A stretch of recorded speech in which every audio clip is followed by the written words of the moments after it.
कोई तो मिलेगा। यहाँ से दासी नजर उतारने वाले को ढूंढने के लिए चली है। और जैसे महलों से ये दासी निकली, भगवान श्री राम ने दासी के अंतःकरण में प्रेरणा कर दी, दासी मेरी नजर उतारने वाले को तो सारे संसार में ढूंढ लेना, कहीं नहीं मिलेगा। अगर उसे ढूंढना चाहती है तो सरयू नदी के किनारे पे पहुंच जा, वो तो वहां बैठा है। जब दासी के मन में ऐसी प्रेरणा आई तो दासी दौड़ती हुई सरयू नदी के किनारे पर आई। भगवान भोलेनाथ पार्वती से कथा सुना रहे, पार्वती जब हमने देखा कौशल्या की दासी आ रही तो हमने अपने उस रूप को भी बदल दिया। अब हम कैसा रूप बनाए? महात्माओं जैसा रूप बना लिया, ज्योतिषों जैसा रूप बना लिया, पत्र पोथी हाथ में। मैं गुरु बन गया और काल भुसुंडी को मैंने अपना चेला बना लिया। अब दासी आई, दासी ने आकर के भगवान भोलेनाथ के चरणों में प्रणाम किया। भोलेनाथ ने कहा खुश रहो देवी। तो दासी बोली, बाबा आप कौन हैं? आप कहां से आए हैं? क्या करते हैं? भोलेनाथ कहते हैं देवी हमारा नाम शंकर दादा है और ये हमारा चेला हिमालय पर्वत से सिद्धि करके लौटे हैं। बोले अच्छा आप सिद्ध महात्मा है बाबा? बोले हाँ। बोले फिर तो आप नजर उतारना भी जानते होंगे।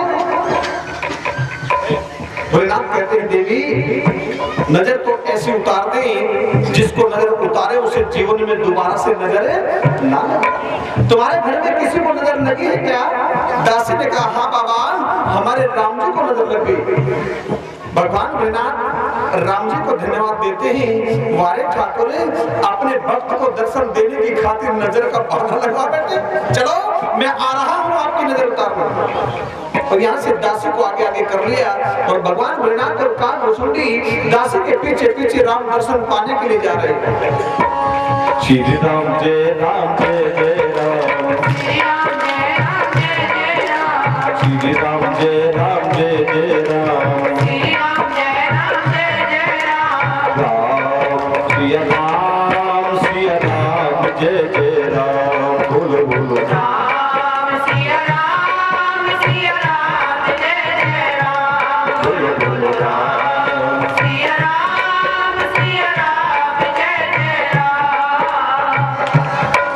भोलेनाथ पार्वती से कथा सुना रहे, पार्वती जब हमें अवध में पहुंचे जो लोग हमें धक्के मार मार के बाहर निकाले थे ना, अब वही लोग हमारे चरणों में आकर के गिरने लगे। प्रार्थना करते हैं बाबा हमसे हमारे राम जी का रोना देखा नहीं जाता, हमारे सारे सुख राम जी को दे दो और राम जी के सारे दुख हमें दे दो। भोलेनाथ कहते हैं भैया चिंता ना करो सब ठीक हो जाएगा। हम महलों में पहुंचे और दासी से कह दिया दासी बालक की माता से कहो बालक को गोद में लेकर के बाहर आंगन में आ जाए। एक बार बालक हमें देख लेगा ना तो नजर उतर जाएगी, झाड़ने बुहारने की कोई आवश्यकता नहीं। कौशल्या रानी राम जी को लेकर के बाहर आंगन में आई। भगवान भोलेनाथ पार्वती से कथा सुना रहे, पार्वती मैंने राम जी को देखा और राम जी ने मुझे देखा। क्या हुआ? भोलेनाथ कहते हैं पार्वती राम जी का रोना तो बंद हो गया और मेरा रोना चालू हो गया। भोलेनाथ रोकर के भगवान से प्रार्थना करते रहे, ठाकुर कैलाश पर्वत से नंगे पांव आपका दर्शन करने के दौड़े और आपने हमें अपने प्रजावासियों से धक्के खिलवाए। क्या हम गरीब आपके दर्शन के अधिकारी नहीं थे प्रभु? भगवान श्री राम इशारे से कहते हैं भोलेनाथ मेरा दर्शन करने से पहले तो जीव को संसार के धक्के ही खाने पड़ते, ऐसे में दर्शन नहीं देते। संसार के धक्के जानते हैं आप कैसे होते? कोई व्यक्ति कुमार को छोड़ करके भगवान के मंदिर में जाने लगे, सत्संग में कथा में जाने लगे तो लोग उसके ऊपर बड़ा कटाक्ष करते, उंगली उठा के बोले देखो 70 चूहे खा के बिल्ली हज को चली। अब तो ऐसे करता था, अब बन गया भगत जी लगा लेते लग। ये क्या है? ये संसार के धक्के हैं। इन धक्कों को खाते खाते भी जो अपने मार्ग से भ्रमित ना होए उसे अंततः एक न एक दिन ठाकुर की कृपा की प्राप्ति हो ही जाती है। और जो संसार की इन तानों को सुनकर के भगवत भक्ति का रास्ता छोड़ दे उस पर परमात्मा की कृपा कैसे हो सकती है? आदिदेव महादेव भगवान कथा सुना रहे पार्वती। कौशल्या रानी ने देखा, रे ये महात्मा कितना पहुंचा हुआ है, मेरे राम का रोना इसने अपने ऊपर ले लिया, ये तो बड़ा पहुंचा हुआ है। कौशल्या रानी प्रसन्न हो गई और एक बात पूछी, बाबा आप केवल नजर उतारना जानते हैं या कुछ और भी जानते हैं? भोलेनाथ कहते हैं, देवी हम तो सब कुछ जानते हैं, कुछ पूछना चाहते हो? बोले हाँ महाराज, कुछ पूछना चाहता हूं।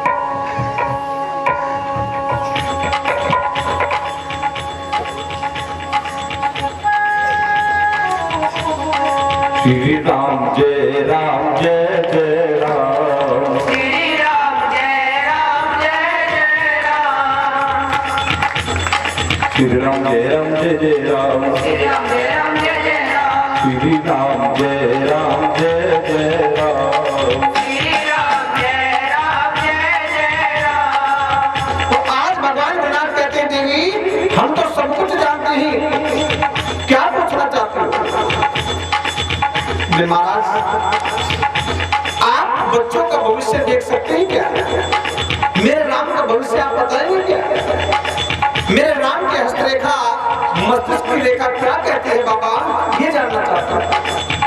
भगवान भोलेनाथ कहते हैं, पार्वती जब कौशल्या रानी ने राम के भविष्य की बात पूछी तो मैं सावधान हो गया। क्यों? अब हस्तरेखा में तो जो लिखा है वही बताना पड़ेगा। मैया के मन का भाव क्या था, बाबा से प्रकट कर दिया, बाबा मेरा राम राजा कब बनेगा, ये पूछना चाहता हूं।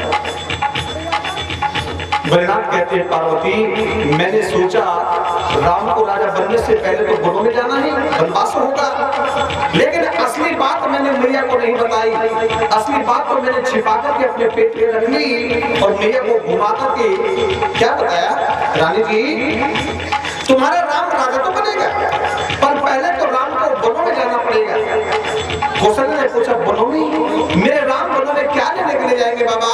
बोले एक विश्वामित्र नाम का महात्मा आएगा और तुम्हारे राम को लक्ष्मण को मांग के वनों में लेके जाएगा, राक्षसों के साथ में तुम्हारे राम का युद्ध होगा। जब राक्षसों के साथ में युद्ध की बात सुनी तो मैया घबरा गई, माथे पर पसीना आने लगा। मैं समझ गया मैया घबरा रही, तो मैंने कहा, रानी जी घबराने की कोई बात नहीं है, उस युद्ध में तुम्हारे राम की विजय होगी, राक्षसों का सफाया हो जाएगा, तुम्हारे राम विजय को प्राप्त करेंगे और फिर सीता नाम की सुंदर कन्या के साथ में वो महात्मा तुम्हारे राम की शादी कराकर के वापस लाएगा। मैया ने जब राम की शादी की बात सुनी तो फिर युद्ध की बात को भूल गई, बड़ी पसंद होती है। एक बात और पूछनी मैया ने, अच्छा बाबा एक बात बताओ, आपने मेरे राम की नजर ठीक तरह से उतार दी है ना? बोले आप बिल्कुल ठीक उतार दी। बोले अब मेरे राम को नजर नहीं लगेगी ना? तो भोलेनाथ कहते हैं, देवी अगर तुम चाहती हो कि तुम्हारे राम को नजर ना लगे तो एक बार अपने राम को मेरी गोदी में दे दो। पार्वती बड़ी सावधान है। पार्वती ने पूछ लिया, स्वामी एक बात बताइए, जो आपकी गोद में आ जाता है क्या उसे नजर नहीं लगती क्या? भोलेनाथ कहते हैं, देवी राम को गोदी में लेने की खातिर ये तो मैंने मैया से झूठ बोला। मैं राम को अपने हृदय से लगाना चाहता था, जैसे कौशल्या रानी ने राम को मेरी गोद में दिया तो मैंने राम को हृदय से लगा दिया। मुझे इतना सुख मिला जिसका मैं वर्णन नहीं कर सकता। मैं राम को हृदय से लगा करके मस्ती में झूम रहा, तभी क्या हुआ, काल मुसुंडी ने भोलेनाथ को कोहनी मारी। ऐसे भोलेनाथ कहे, क्या है कोहनी क्यों मारते हो? काल मुसुंडी ने कहा, भोलेनाथ अरे मैं भी तो राम जी का भक्त हूँ, इतनी देर हो गई राम जी को गोद में लिए खड़े हो, एक बार राम जी को मेरी गोद में भी दे दो ना। अरे मैं भी तो ठाकुर का सानिध्य पाना चाहता हूँ। भोलेनाथ ने कहा, तू पागल है? अच्छा राम को गोदी में देने वाला व्यक्ति पागल होता है क्या? ये आप क्या कहते हैं बाबा? बोले वो बात नहीं। बोले फिर? बोले राम को गोद में लेके क्या करेगा? स्वामी जो सुख आप पा रहे मैं भी वही सुख पाना चाहता था। भोलेनाथ ने भी सुंदर बात कही, काल मुसुंडी सारे संसार का सुख तो राम जी के चरणों में है,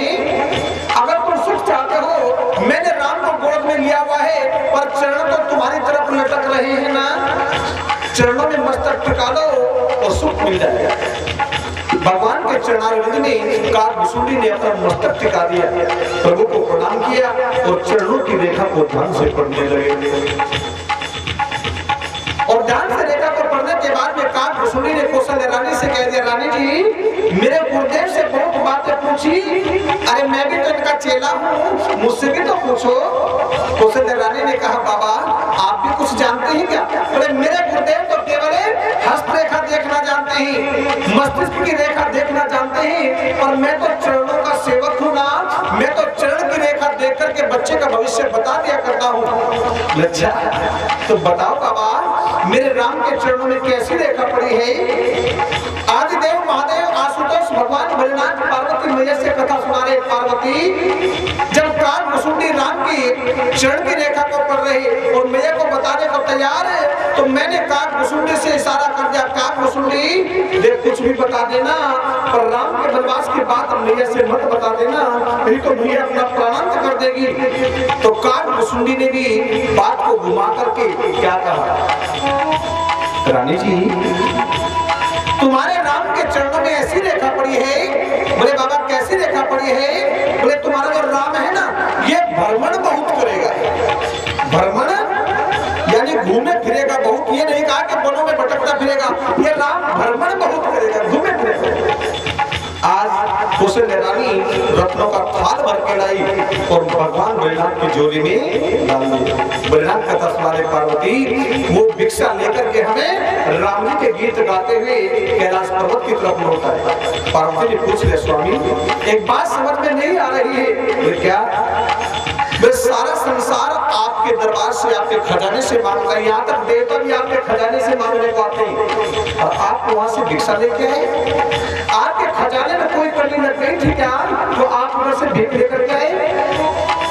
भोलेनाथ कहते हैं, देवी तो क्या समझती है, मेरे राम को जो द्वार है ना वो कैसा है कि दुनिया में सबसे ऊंचा श्री राम का है द्वार, दुनिया में सबसे ऊंचा श्री राम का है द्वार, दुनिया में सबसे ऊंचा।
जमाने की हर आंख को यहीं से दूर मिलता है, जो मांगने का तरीका है उसी तरह से मांगो तुम, और राम जी के दरबार से कुछ ना कुछ जरूर मिलता है। दर दर भटकने वालों इस दर पे आके देखो, डूबते हुए या डूबते हुए मिल जाता है किनारा,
होते हैं उसी के।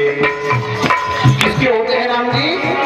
हम होते हैं उसी के, जो हो गया हमारा। दुनिया में सबसे ऊंचा श्री राम है हमारा, दुनिया में सबसे ऊंचा श्री राम है हमारा, दुनिया में सबसे ऊंचा। राम सबसे ऊंचा श्री राम का है द्वारा, राम सबसे ऊंचा श्री राम का है द्वारा। केहू हो यार मिल जाता है किनारा। ये वो होया पर मिल जाता है किनारा, दुनिया में सबसे ऊंचा श्री राम का है हमारा, दुनिया में सबसे ऊंचा। श्री राम जय राम जय जय राम। श्री राम जय राम जय जय राम। श्री राम जय राम जय राम। श्री राम जय राम जय जय राम। गुरु जय जय पढ़ रघुराई। श्री राम जय राम जय जय राम।